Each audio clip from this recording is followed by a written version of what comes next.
Well, really, at start, I started off as an actor. You know, I started on radio when I was 8, and then went into television. And when I was 16, I recorded the first record that I had. So I don't know. I think I'd like to think of myself as a combination of the two. In a world obsessed with celebrity, it's easy to forget that behind every famous face is a complex, often troubled human being. And few stories capture the heights of fame, the depths of personal struggle, and the heartbreak of preventable tragedy, quite like the life of Ricky Nelson.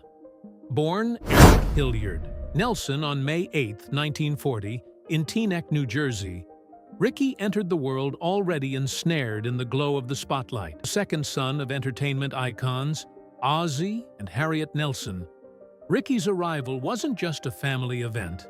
It was a headline. From the moment he opened his eyes, his destiny was tethered to a world of scripts, stage lights, and the ever-watchful gaze of a nation infatuated with the ideal of the American family. His parents weren't ordinary celebrities. Ozzie Nelson was a band leader and radio producer with a sharp mind for business, while Harriet Hilliard Nelson was a glamorous actress and singer whose face graced the screens of Hollywood's golden age. Together, they weren't just a married couple, they were a brand, a carefully curated image of middle-class perfection in post-war America. For Ricky, that meant growing up not in the privacy of a suburban backyard, but in front of rolling cameras and boom microphones. When Ricky was barely a toddler, his parents' popular radio show, The Adventures of Ozzie and Harriet, became a fixture in American homes.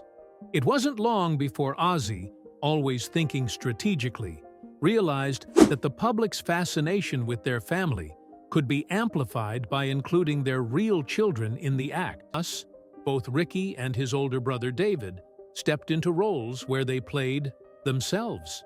It was an unprecedented blending of reality and fiction, long before reality television became a concept. For Ricky, it blurred the line between personal identity and public persona.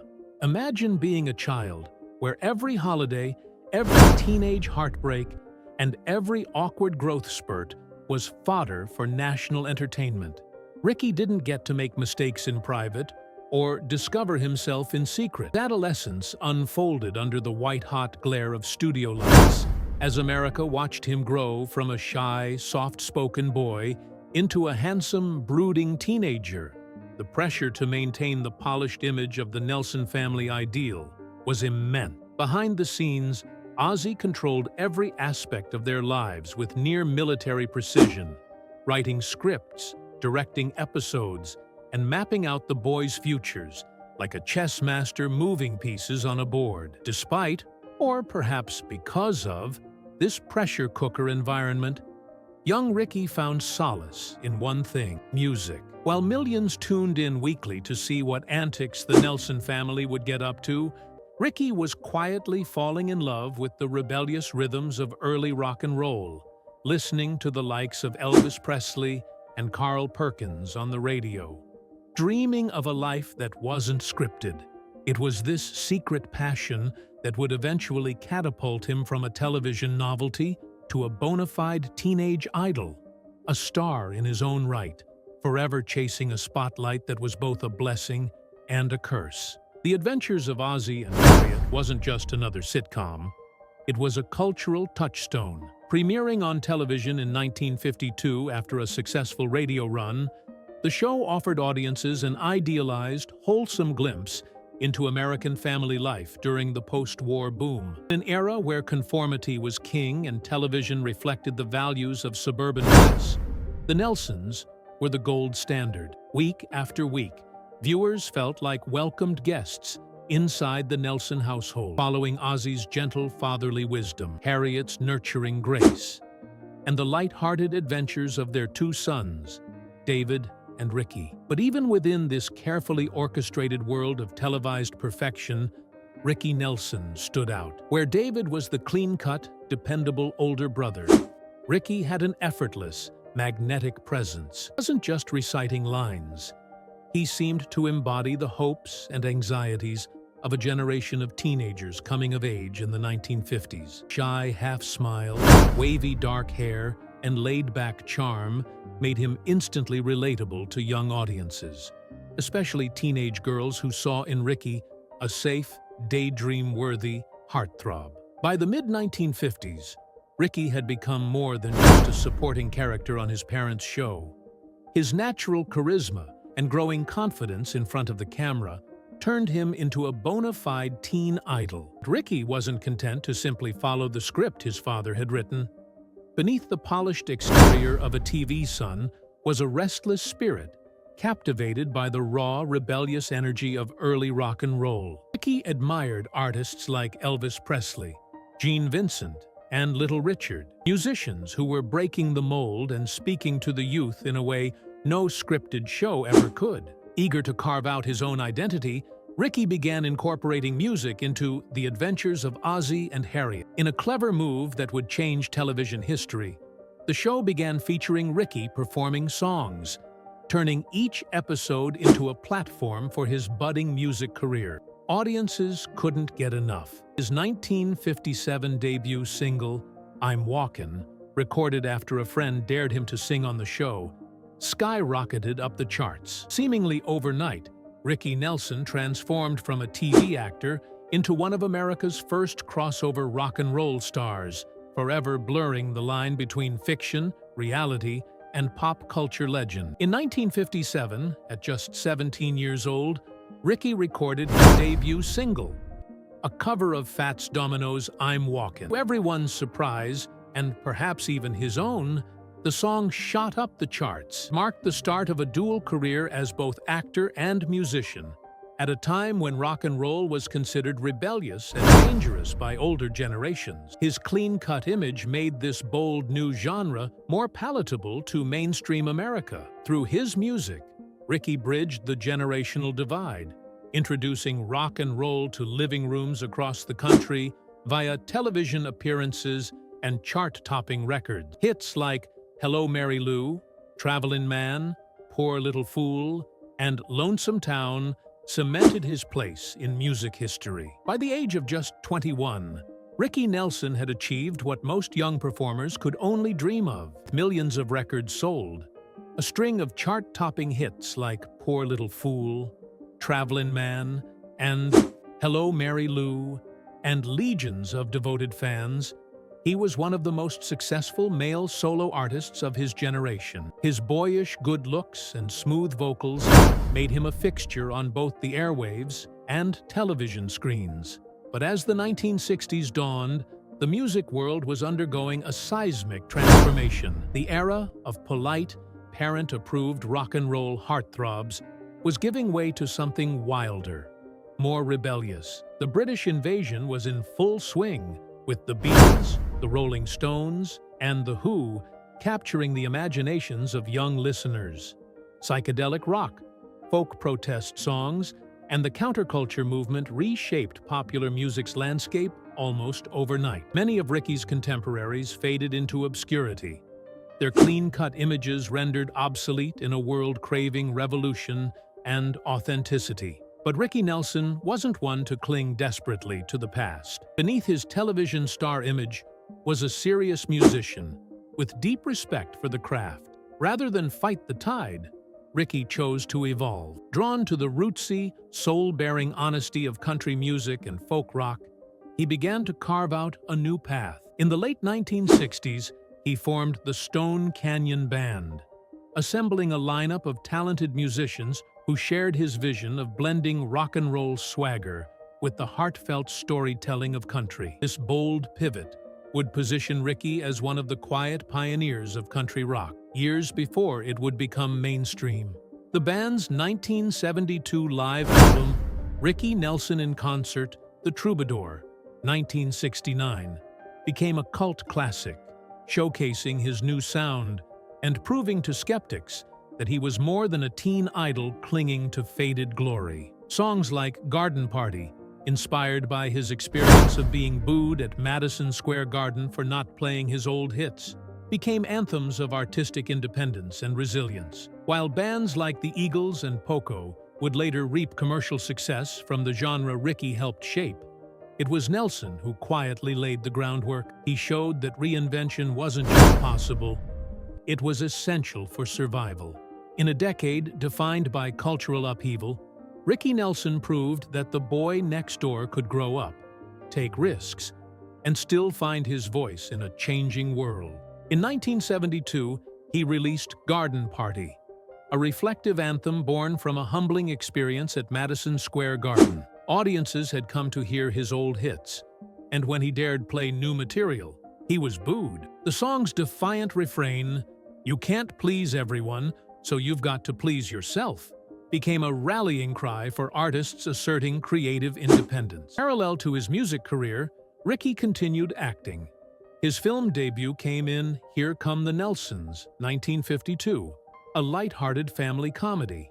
A year later, he appeared in The Story of Three Loves, and by 1959, director Howard Hawks cast him alongside John Wayne and Dean Martin in the Western classic Rio Bravo. Hawks credited Ricky's youthful presence for the film's box office success. Throughout the 1960s and 70s, Ricky popped up in TV guest spots, portraying characters from outlaws to entertainers. Notably, he appeared in The Hardy Boys, Nancy Drew Mysteries, The Love Boat, and The Over the Hill Gang. It was a testament to his versatility and enduring appeal. But behind the scenes, the pressures of fame weighed heavily. From a young age, Ricky faced immense expectations, especially from his mother, Harriet Nelson.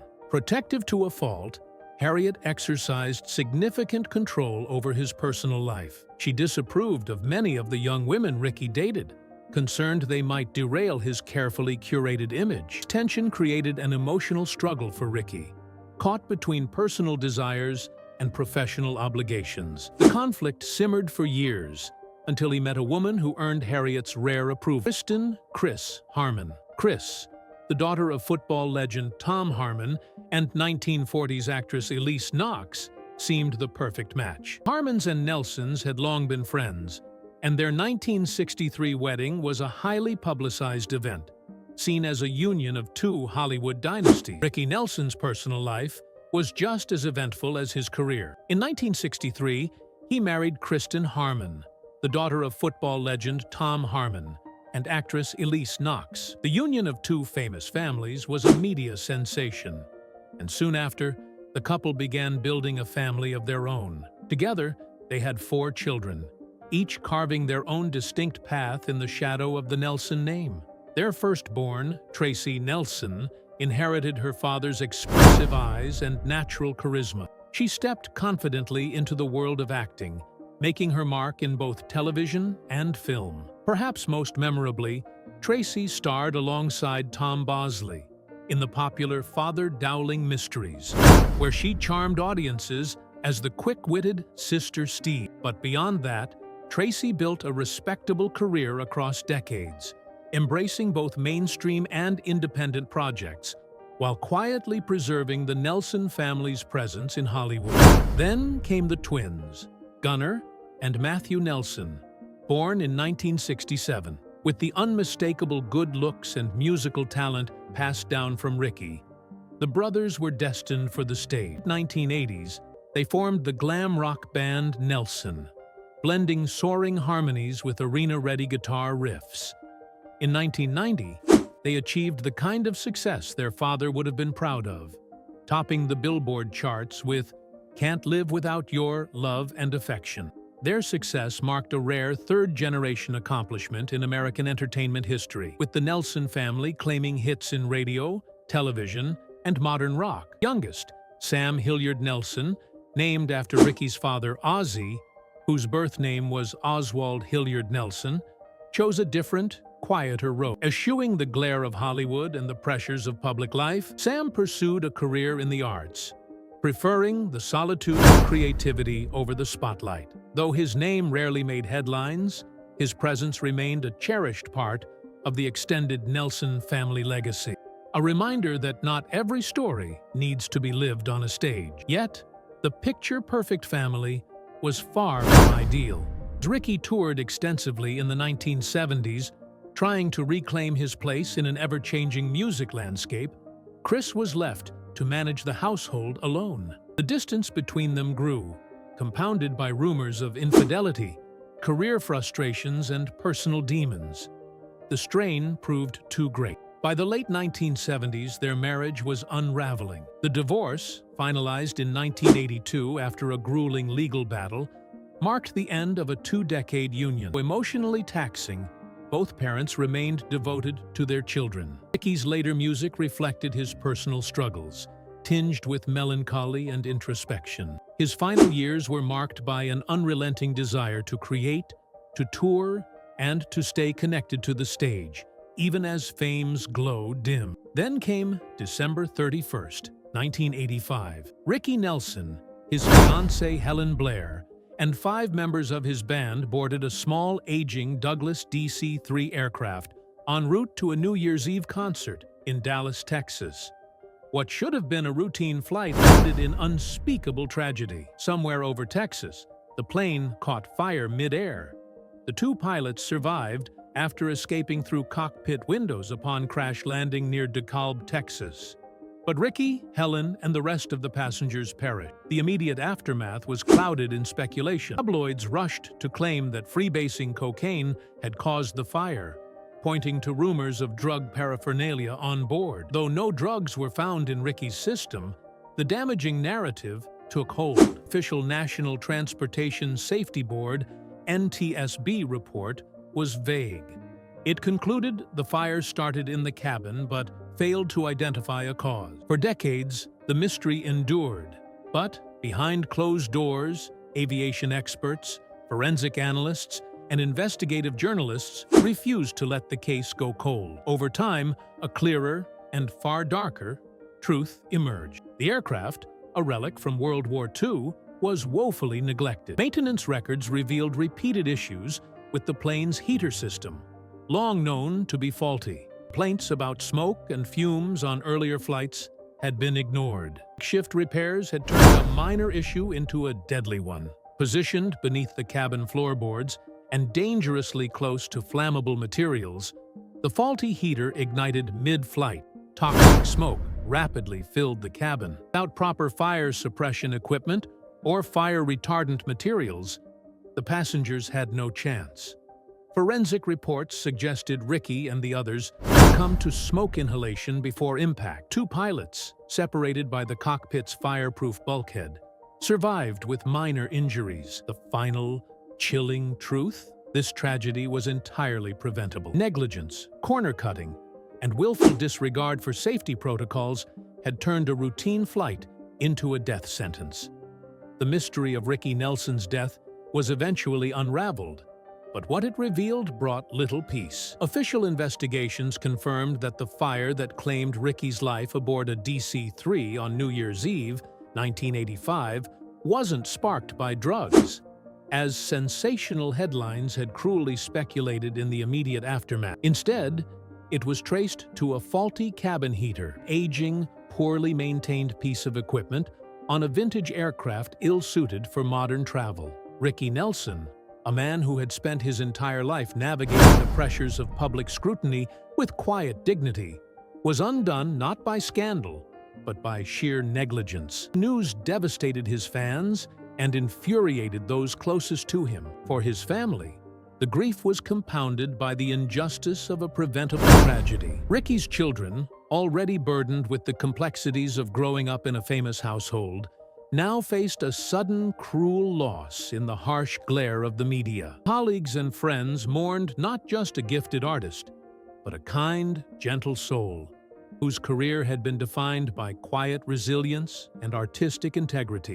To this day, Ricky Nelson's untimely death stands as a sobering reminder of fame's double-edged sword. For all the glamour and applause, the entertainment world has long been fraught with unseen dangers and silent burdens. Behind every smiling photograph and chart-topping hit is a human being, vulnerable to the same random misfortunes and systemic failures as anyone else. In the decades since that fateful night, Ricky's story has become both a cautionary tale and a tribute, a testament to enduring talent, personal grace, and the sometimes brutal price of life in the spotlight. Today, Ricky Nelson's legacy endures through his timeless music, his contributions to television and film, and through his children, who carry forward the Nelson family name in entertainment. Perhaps the most enduring lesson from Ricky's life isn't just about stardom or tragedy, it's about resilience, the struggle to define oneself amid relentless public scrutiny, to stay true to one's art in the face of changing tides, and to live, love, and create, no matter the cost. Because if Ricky taught us anything, it's this: you can't please everyone, so you've got to please yourself.